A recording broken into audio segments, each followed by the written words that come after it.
Sahabatku di dalam Tuhan, terpujilah Tuhan Allah yang telah melakukan perkara besar dalam hidup kita. Dia mengampuni dan menyelamatkan kita. Karena itu, sembah dan muliakanlah Tuhan dengan pujian. Tuhanlah perlindunganku.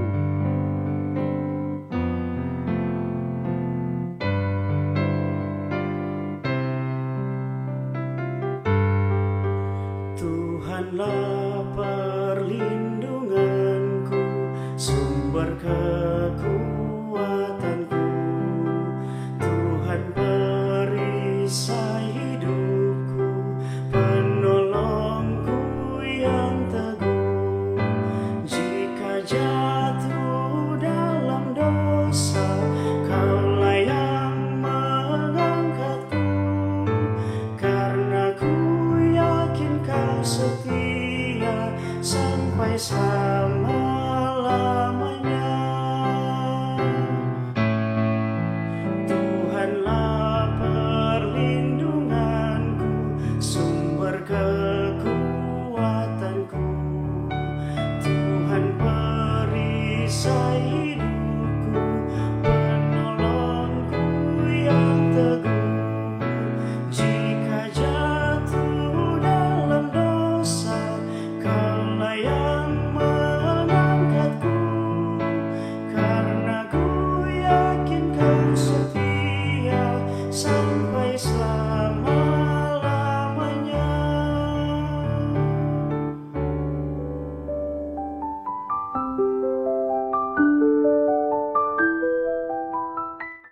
Pujian ini meneguhkan dan menguatkan kita. Wah, Tuhan melindungi, menguatkan, dan menolong serta memberi kemenangan dalam menghadapi tantangan.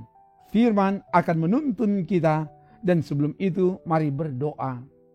Ya Bapa, tuntunlah kami dengan firman-Mu dari bagian firman yang akan kami baca renungkan saat ini. Roh Kudus, singkapkan kebenaran firman-Mu dan mampukan kami menemukan kehendak-Mu dan melakukan itu di hidup ini. Semua yang beribadah dimanapun berada diberkatilah oleh Tuhan. Dalam nama Tuhan Yesus, firman yang menghidupkan kami. Haleluya. Amin.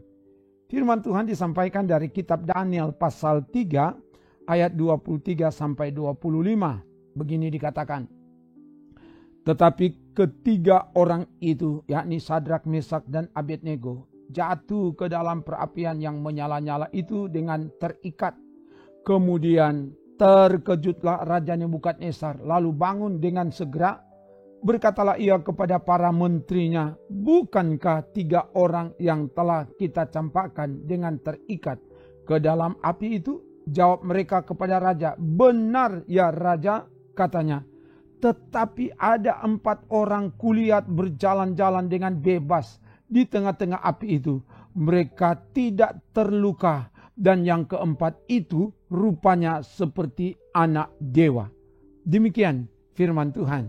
Sahabatku di dalam Tuhan, bagian firman ini mengkisahkan tentang keteguhan iman yang dimiliki oleh Sadrak, Mesak, dan Abednego. Mereka tidak mau melaksanakan perintah raja untuk menyembah dewa dan patung emas yang didirikan Raja Nebukadnezar.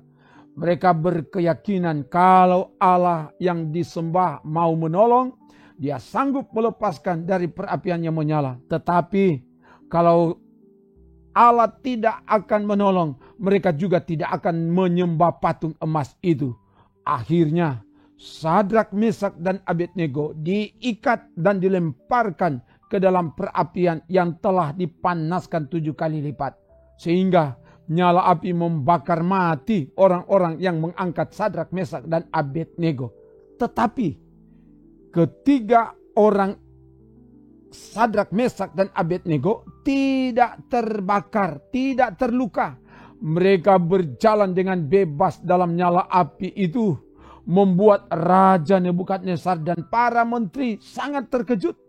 Mereka melihat bukan hanya 3 orang yang berjalan dalam nyala api tanpa terbakar, tetapi ada 4 dan yang keempat rupanya seperti anak dewa.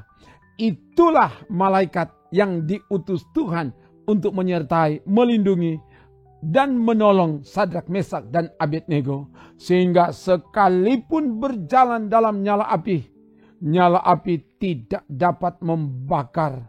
Allah sanggup menolong dan menyelamatkan dari dalam api sekalipun.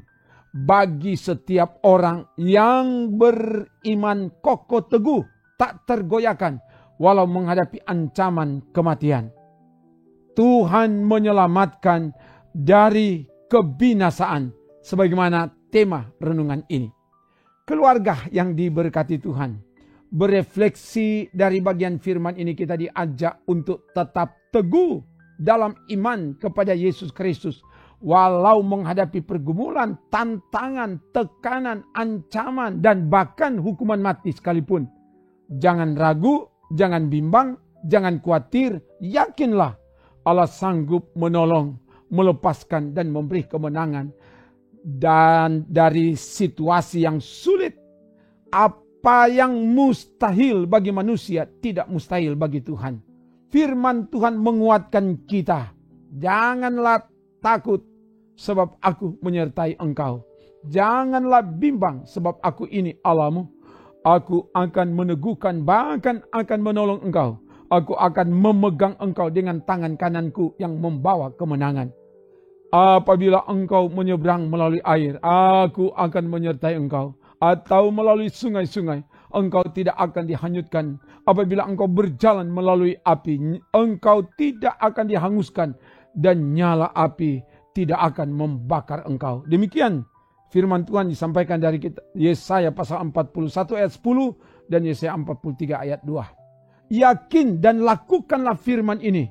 Tuhan sanggup menolong sesuai dengan kehendaknya. Sebagaimana pujian tadi, Dia Allah yang melindungi, Dia Allah yang menolong, dan Dia Allah yang memberi kemenangan. Terpujilah nama Tuhan. Haleluya. Amin. Mari berdoa. Terima kasih Bapa, firman telah diberitakan. Dan karena itu biar firman ini terpatri, termeterai di loh hati kami. Dan firman ini meneguhkan, menguatkan kami dalam menghadapi tantangan pergumulan apapun. Kami tetap komitmen, teguh, setia, beriman kepadamu Bapa. Dalam nama Yesus. Dan karena itu keluarga-keluarga yang mengalami berbagai pergumulan, Engkau tolong, teguh, kuatkan, dan menangkan. Yang sakit disembuhkan, yang berkekurangan dicukupi, yang berselisih didamaikan, yang berjuang di bangku studi buat berhasil, yang berjuang mencari lapangan pekerjaan, Tuhan beri semangat baru, yang bekerja Tuhan tolong, supaya mereka bekerja dengan baik dan benar di tempat di mana Tuhan tempatkan mereka untuk bekerja. Dan di menghadapi berbagai tantangan hidup ini, Engkau yang bertindak beri kemenangan kepada kami. Sehingga kami jadi pemenang, bahkan lebih dari pemenang. Terpuji namamu Bapa. Ini doa kami. Dalam nama Tuhan Yesus kami doa bersama. Bapa kami yang di sorga, dikuduskanlah namamu. Datanglah kerajaanmu. Jadilah kehendakmu di bumi seperti di sorga. Berikanlah kami pada hari ini makanan kami yang secukupnya. Dan ampunilah kami akan kesalahan kami. Seperti kami juga mengampuni orang yang bersalah kepada kami. Dan janganlah membawa kami ke dalam pencobaan, tetapi lepaskanlah kami daripada yang jahat. Karena Engkaulah yang mempunyai kerajaan dan kuasa dan kemuliaan sampai selama-lamanya. Amin. Demikian pelayanan, pujian, firman, dan doa. Kasih karunia Tuhan yang melampaui segala akal menyertai, menolong, memberkati, memberi kemenangan dan keselamatan kepada saudara bersama keluarga, kini dan sampai Maranatha. Amin. Trims.